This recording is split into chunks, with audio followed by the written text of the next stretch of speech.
나이가 든다는 것, 그것은 마치 길었던 하루의 끝에서 집으로 돌아가는 길에 마주하는 저녁 노을과도 같습니다. 여러분 반갑습니다.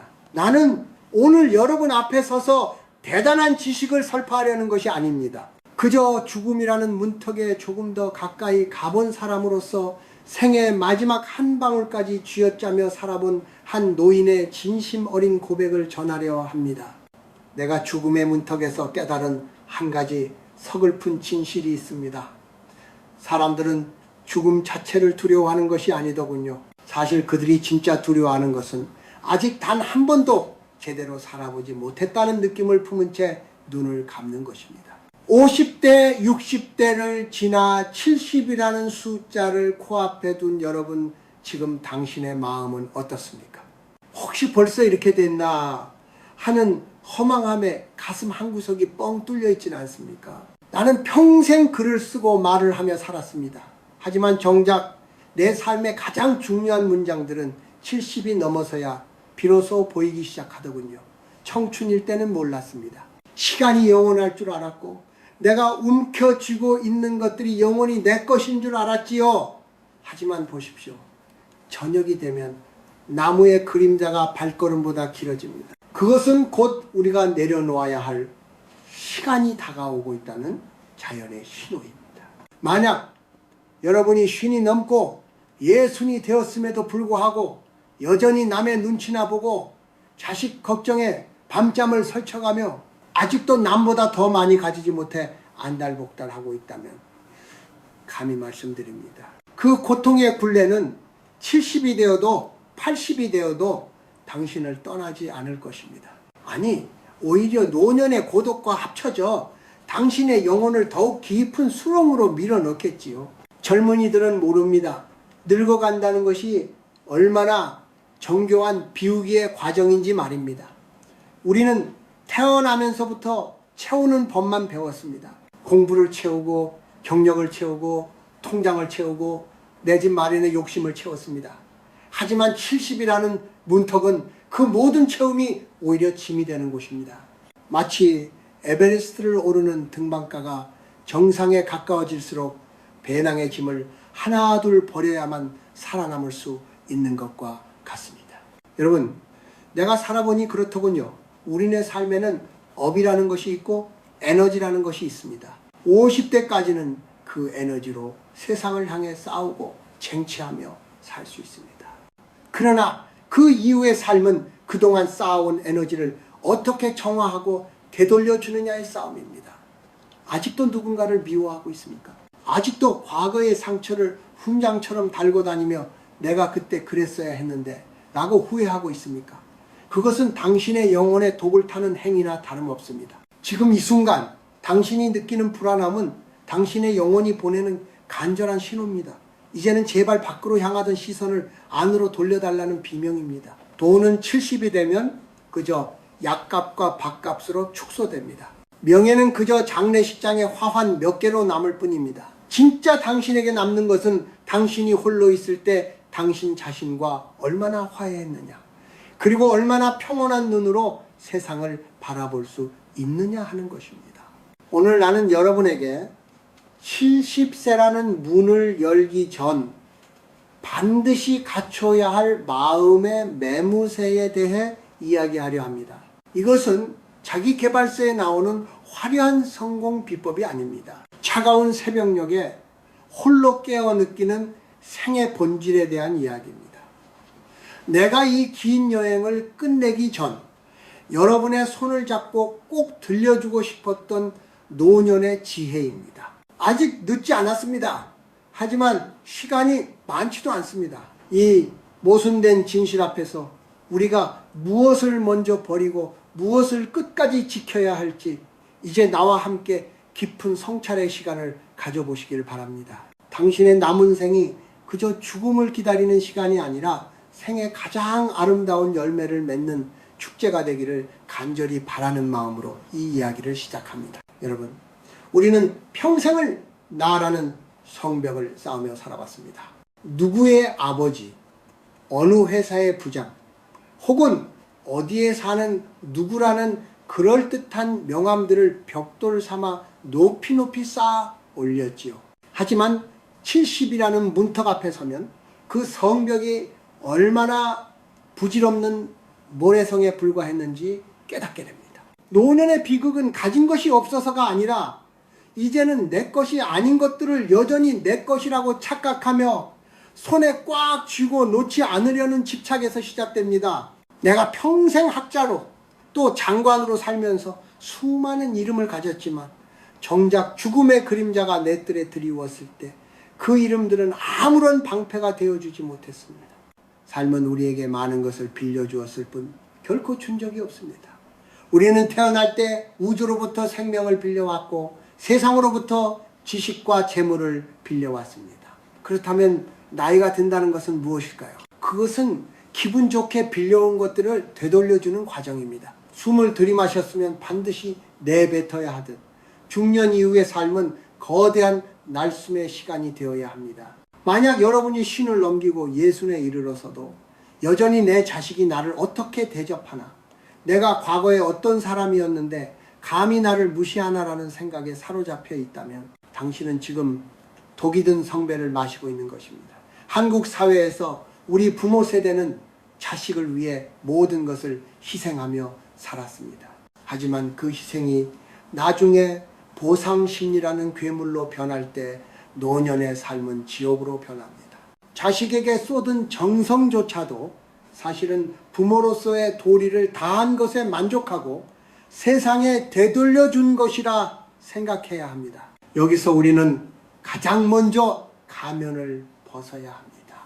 사회적 지위라는 가면, 권위라는 가면, 그리고 피해자라는 가면 말입니다. 내가 누구 때문에 이렇게 고생했는데 라는 말은 이제 당신의 입 밖으로 나와서는 안 됩니다. 그 원망의 에너지는 당신의 영혼을 갉아먹고 주변 사람들의 에너지를 고갈시킵니다. 70세가 되기 전 당신이 해야 할 가장 큰 일은 당신에게 상처 준 사람들을 용서하는 것이 아니라 그 상처를 붙들고 있는 당신 자신을 용서하는 것입니다. 영적인 관점에서 볼 때 오만과 원망은 영혼의 무게를 무겁게 만듭니다. 몸이 무거우면 걷기가 힘들 듯 마음이 무거우면 생의 마지막 계단을 오를 수 없습니다. 이제는 집안에 가득 찬 물건들부터 정리하십시오. 10년 동안 입지 않은 옷, 누구에게 과시하기 위해 사놓은 장식품들, 그것들이 당신의 생명력을 빨아먹고 있다는 사실을 아십니까? 공간이 비워져야 비로소 새로운 평온함이 들어옵니다. 미니멀리즘이라는 서구의 단어를 빌리지 않더라도 우리 선조들이 말했던 청빈의 미학이 바로 노년의 생존 전략입니다.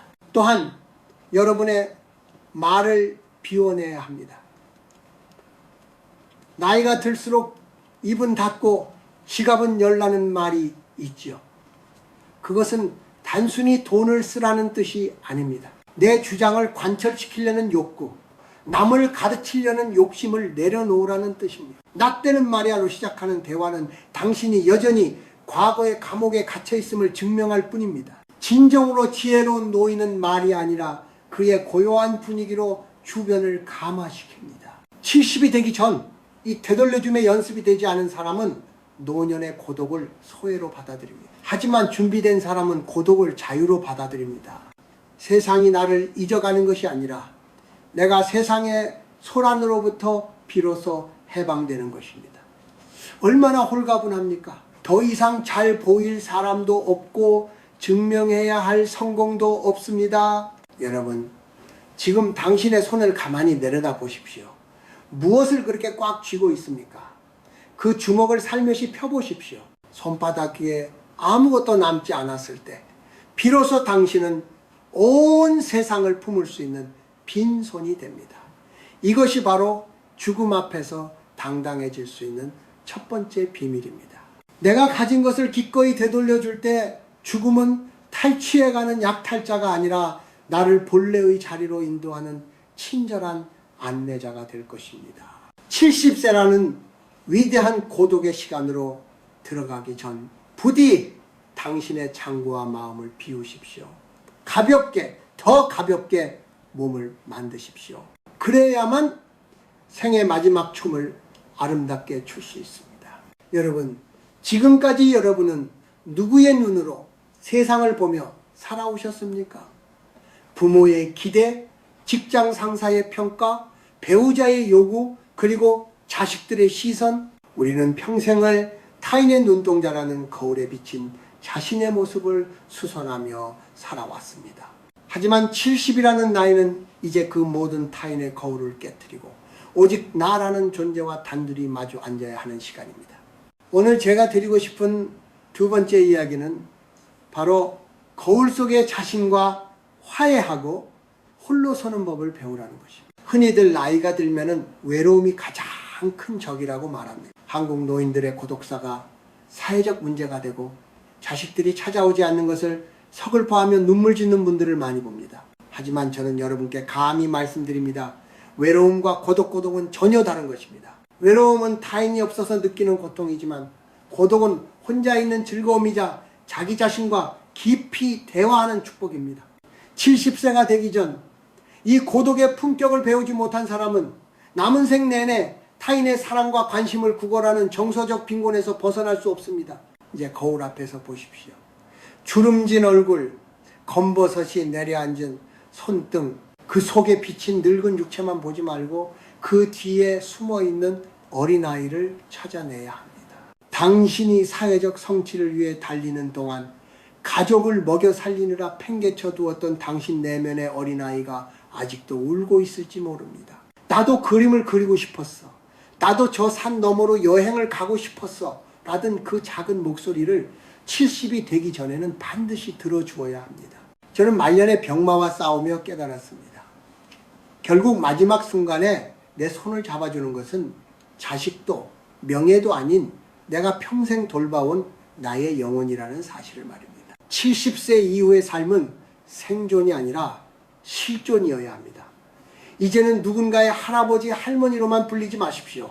당신의 이름을 부르며 당신이 진정으로 좋아했던 것들을 시작하십시오. 그것이 거창한 일일 필요는 없습니다. 아침에 피어나는 구름의 모양을 관찰하는 것, 길가에 핀 이름 모를 들풀과 인사를 나누는 것, 혹은 수십 년 전 포기했던 붓글씨를 다시 시작하는 것, 그런 사소한 기쁨들이 당신의 영혼에 산소를 공급합니다. 여기서 한 가지 제안하고 싶은 것이 있습니다. 바로 자기만의 시간을 의도적으로 만드는 법을 연습하라는 것입니다. 하루에 1시간이라도 좋으니 휴대전화도 끄고 텔레비전도 지운 채 홀로 앉아 보십시오. 처음에는 견디기 힘들 정도로 어색하고 공허할 것입니다. 온갖 잡념이 머릿속을 헤집어 놓겠지요. 하지만 그 폭풍이 지나가고 나면은 비로소 침묵 속에서 들려오는 내면의 소리가 있습니다. 그 소리에 귀를 기울이는 것이 바로 70세를 맞이하는 최고의 명상입니다. 또한 자식에 대한 집착을 끊어내는 연습이 필요합니다. 한국 부모들은 자식의 성공을 나의 성공으로, 자식의 불행을 나의 불행으로 여기며 무라일체의 삶을 삽니다. 그러나 70세는 자식을 하나의 독립된 우주로 완전히 인정하고 방류해 주어야 하는 시기입니다. 자식이 효도하기를 기다리는 마음은 곧 불행의 씨앗입니다. 효도는 자식이 하는 것이 아니라 내가 내 삶을 당당하고 아름답게 가꾸어 자식들에게 늙어가는 것도 참 근사한 일이구나 라는 모델을 보여주는 것, 그것이 가장 큰 효도를 받는 길입니다. 영적인 에너지는 결코 외부에서 오지 않습니다. 그것은 당신의 내면 깊은 곳, 가장 고요한 자리에서 샘물처럼 솟아납니다. 남들이 나를 어떻게 생각할까 걱정하는 에너지를 아껴서 오늘 내가 나 자신을 얼마나 사랑해 주었나를 고민하십시오. 내가 나를 귀하게 여기지 않는데 누가 나를 귀하게 여기겠습니까? 70이라는 문을 통과하기 전 거울 속의 당신과 진하게 연애하십시오. 당신의 허물을 안아주고 고생했다고 다독여주며 이제는 타인의 무대를 내려와 당신만의 작은 무대에서 주인공이 되십시오. 고독을 즐길 줄 아는 노인은 숲속의 고고한 학처럼 아름답습니다. 그 고독의 힘이 당신을 죽음의 공포로부터 그리고 세상의 멸시로부터 자유롭게 해줄 것입니다. 기억하십시오. 혼자 있을 수 있는 사람만이 진정으로 타인과 함께 할 수 있습니다. 당신의 영혼이 가득 차 있을 때 당신은 비로소 주변 사람들에게도 따뜻한 빛을 나눠주는 태양이 될 수 있습니다. 여러분, 이제 우리는 가장 외면하고 싶지만 사실은 가장 정직하게 마주해야 할 이야기를 나누려 합니다. 바로 죽음에 대한 준비입니다. 사람들은 흔히 죽음을 이야기하면 재수가 없다고 하거나 아직 멀었다며 손사래를 칩니다. 하지만 제가 평생 인문학의 길을 걸으며 깨달은 최고의 지혜는 죽음을 곁에 두고 사는 사람만이 비로소 삶의 진정한 맛을 안다는 것입니다. 70세라는 나이는 죽음이 공포의 대상이 아니라 삶이라는 긴 여행을 마치고 돌아가야 할 고향임을 인정해야 하는 시기입니다. 한국 사회에서 노년의 불행은 대개 준비되지 않은 마감에서 옵니다. 죽기 직전까지 자식들에게 줄 재산 싸움을 하거나 남에게 보이기 위한 체면을 차리느라 영혼을 낭비하는 분들을 보면 참으로 안타깝습니다. 70이 되기 전 여러분이 해야 할 가장 중요한 일은 당신의 생을 정갈하게 정리하는 유언장을 미리 써보는 것입니다. 여기서 말하는 유언장은 단순히 재산을 나누는 서류가 아닙니다. 내가 이 세상에 와서 무엇을 배웠고 누구를 사랑했으며 어떤 마음으로 떠나는지를 기록하는 영혼의 결산서입니다. 먼저 여러분의 인간관계를 정리하십시오. 나이가 들면 주변에 사람이 많아야 한다고 생각하지만 그것은 착각입니다. 나를 시기하고 질투하는 사람, 만나면 남의 흉이나 보고 에너지를 뺏는 사람, 그리고 오직 돈과 성공만을 이야기하는 이들과는 과감히 거리를 두십시오. 70세 이후의 시간은 금보다 귀합니다. 그 귀한 시간을 왜 독이 되는 사람들과 나누려 하십니까? 대신 침묵 속에서도 편안함을 줄 수 있는 사람, 혹은 나에게 진심 어린 조언을 해줄 수 있는 소수의 인연만 남기십시오. 인연의 양보다 질이 당신의 노년을 결정합니다. 그리고 말의 습관을 바꾸어야 합니다. 우리가 나이가 들어 가장 많이 범하는 실수는 억울함을 토로하는 것입니다. 내가 젊었을 때 얼마나 고생했는지 알아? 너희가 나한테 이럴 수 있어? 같은 말들은 당신을 초라한 노인으로 만들 뿐입니다. 억울함은 독약과 같아서 남을 해치기 전에 내 영혼을 먼저 태웁니다. 70세가 되기 전 당신의 입에서 나와야 할 말은 오직 3가지여야 합니다. 고맙다, 미안하다, 그리고 사랑한다. 이 3마디가 당신의 삶을 완성하는 마지막 열쇠입니다. 무뚝뚝한 한국의 아버지들, 자식 앞에서 자존심 세우는 어머니들, 제발 그 자존심을 내려놓으십시오. 죽음 앞에서는 그 어떤 자존심도 먼지보다 가볍습니다. 또한 모욕에 의연해지는 법을 배워야 합니다. 나이가 들면 체력이 떨어지고 기억력이 흐려지면서 타인으로부터 혹은 자식으로부터 무시당하는 순간이 올 수 있습니다. 그때마다 화를 내고 서운해한다면 당신의 노년은 늘 전쟁터가 될 것입니다. 고목나무에 자존감을 가지십시오. 비바람이 불고 새들이 똥을 싸고 가도 고목은 그저 묵묵히 서 있습니다. 타인의 무례함은 그 사람의 그런 문제이지 당신의 가치가 변하는 것이 아닙니다. 70세는 타인의 평가로부터 완전히 자유로워지는 은총을 누려야 하는 나이입니다. 영적으로 본다면 노년은 내려놓음의 극치입니다.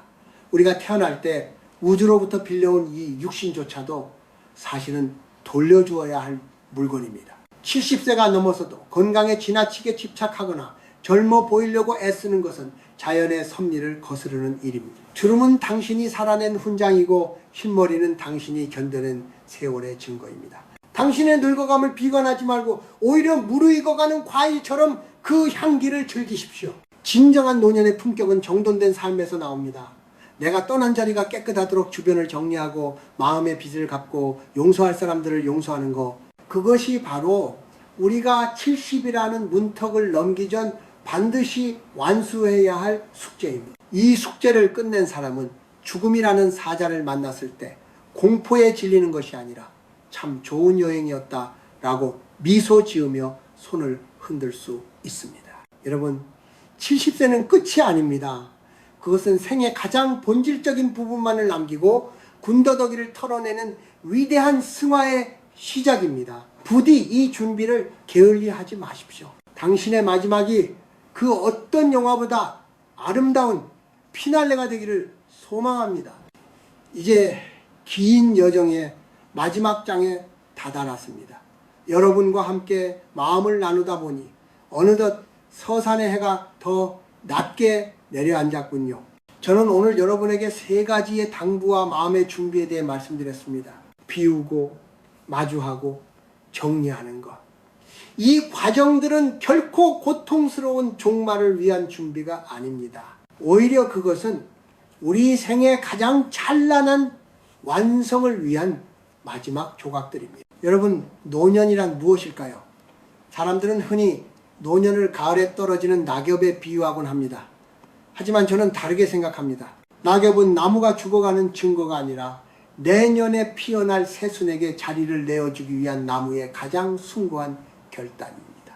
낙엽이 진 자리에 비로소 나무의 본연의 골격이 드러나듯 우리 삶도 젊음의 화려한 잎사귀들이 다 떨어져 나간 뒤에야 비로소 나라는 존재의 진정한 형상이 나타납니다. 70세라는 나이는 바로 그 골격을 감상할 수 있는 유일한 시간입니다.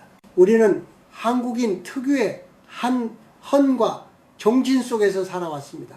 누군가를 위해 희생하고 가난을 이겨내고 자식을 키우느라 정작 자신은 돌보지 못한 채 늙어버린 우리네 세대들. 그래서 억울함도 많고 아쉬움도 많을 것입니다. 하지만 이제 그 한을 자비로 바꾸어야 합니다. 나 자신을 가엾게 여기고 세상을 따뜻한 시선으로 바라보는 자비 말입니다. 70이 넘어서도 눈에 힘을 주고 남을 이기려 든다면 그것만큼 초라한 모습은 없습니다. 진정으로 강한 사람은 모든 것을 품어안는 부드러운 사람입니다. 제가 여러분께 마지막으로 꼭 드리고 싶은 말씀은 이것입니다. 살아있음을 매 순간 경탄하십시오. 우리는 너무 오랫동안 당연하게 숨쉬고 당연하게 걷고 당연하게 꽃을 보았습니다. 하지만 죽음의 문턱에 서본 사람은 압니다. 아침에 눈을 떠 창가에 비치는 햇살 한 줄기를 보는 것, 따뜻한 찻잔의 온기를 손바닥으로 느끼는 것, 길가에 핀 작은 풀꽃 하나와 눈을 맞추는 것, 이 모든 것이 사실은 기적이었다는 사실을 말입니다. 70세 이후의 삶은 그 기적을 하루하루 수집하는 과정이어야 합니다. 이제는 속도를 늦추십시오. 세상은 여전히 빠르게 돌아가고 젊은이들은 앞다투어 달려가겠지만 여러분은 그럴 필요가 없습니다. 천천히 걷고 천천히 씻고 천천히 생각하십시오. 느림 속에서만 발견되는 생의 비밀들이 있습니다. 젊었을 때 보이지 않던 이웃의 아픔이 보이고 들리지 않던 새소리가 들리기 시작할 것입니다. 그것은 퇴화가 아니라 진화입니다. 영혼이 깊어지는 소리입니다. 사랑하는 동행자 여러분, 이제 우리에게 남은 시간은 양이 아니라 질의 문제입니다. 100년을 살아도 헛개비처럼 산 사람이 있는가 하면 단 하루를 살아도 온 우주를 품고 산 사람이 있습니다. 70세는 바로 그 우주를 품을 수 있는 자격이 주어지는 나이입니다. 이제 더 이상 돈 때문에, 자식 때문에, 혹은 다가올 병마 때문에 미리 겁먹고 오늘을 죽이지 마십시오. 오늘 당신이 마시는 커피 한 잔, 당신이 건네는 따뜻한 말 한마디가 당신의 전생애를 증명하는 가장 고귀한 행위입니다. 저는 이제 말을 줄이고 침묵으로 돌아가려 합니다. 이 영상이 끝나고 나면 잠시 창밖을 내다보며 숨을 깊게 들이마셔 보십시오. 그리고 속으로 조용히 읊조려 보십시오. 참 고마운 삶이었다. 참 아름다운 여행이었다 라고 말입니다. 당신이 그렇게 고백하는 순간 당신의 남은 노년은 죽음을 향한 행진이 아니라 신성한 빛으로 나아가는 축제가 될 것입니다. 70세라는 위대한 문턱을 앞둔 혹은 이미 넘어서고 있는 당신을 진심으로 응원합니다. 당신은 존재만으로도 이미 충분히 귀하고 아름답습니다. 부디 무거운 짐들은 다 내려놓고 깃털처럼 가벼운 마음으로 생애 가장 고요하고 평화로운 황혼을 만끽하시기를 바랍니다.